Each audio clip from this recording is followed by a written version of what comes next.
আর উঠবে না। আজকে তুমি তো এই ওয়েদারে কাঁপিয়ে দিয়েছো গো। আবার ছিঁড়ে চলে গেছে। হ্যাঁ শুনলাম তো।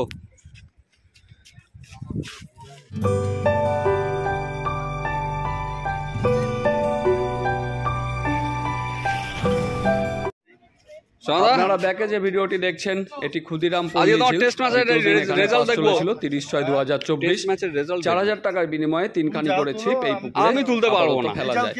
এখানকার সমস্ত কন্টাক্ট নাম্বার আমি টেস্ট রেজাল্ট দিয়েছি, এই নাম্বার ফোন করে আপনারা এই পাস সম্পর্কে বিশদে খোঁজ খবর নিতে পারেন। আজ সকালে আবহাওয়া খারাপ থাকায় মাছ ভেসে যায় আর উঠবে না। পরবর্তীতে বেলার দিকে আর উঠবে না, কিছু সিটে মাছ খেয়ে যায়। এই ওয়েদারে কাঁপিয়ে দিয়েছো গো, একটু বেশি এরকমই মাছ পেয়েছে। আজ তুলনামূলক মাছ শুনলাম তো একটু মাছ হয়েছে।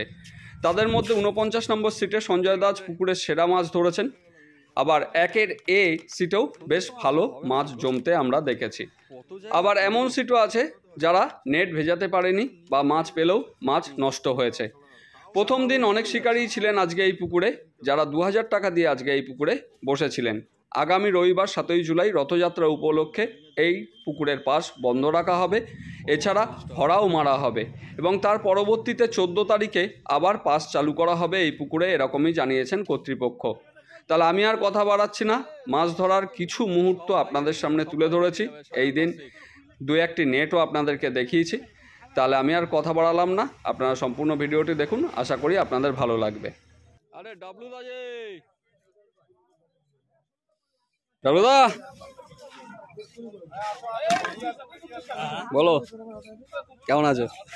হয়েছে হয়েছে নেট দেখতে হবে। সাজান দা ওদিকে খেলাক, দেখে নাই নেটটা।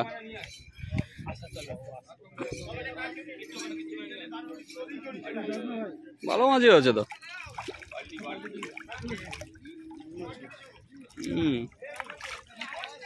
ভালো মাছ হয়েছে, ঠিক আছে।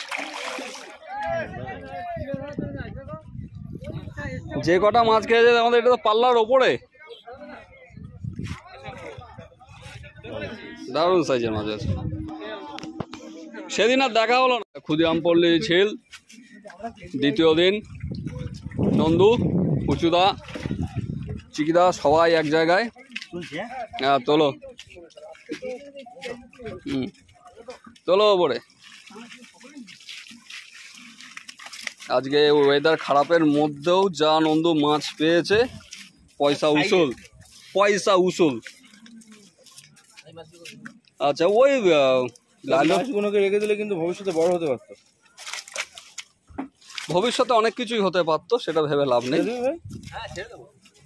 1 2 3 4 5 6 খানা কাতলা, একটা মৃগেল, একটা কাতলা, ও একটা 7টা কাতলা, ঠিক আছে 7 খানা টোটাল। দেখি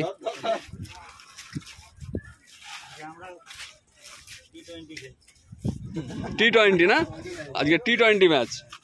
এখনো সূর্যকুমারের মাছটা উঠিনি, এখন ক্যাচটা তুললো। চল।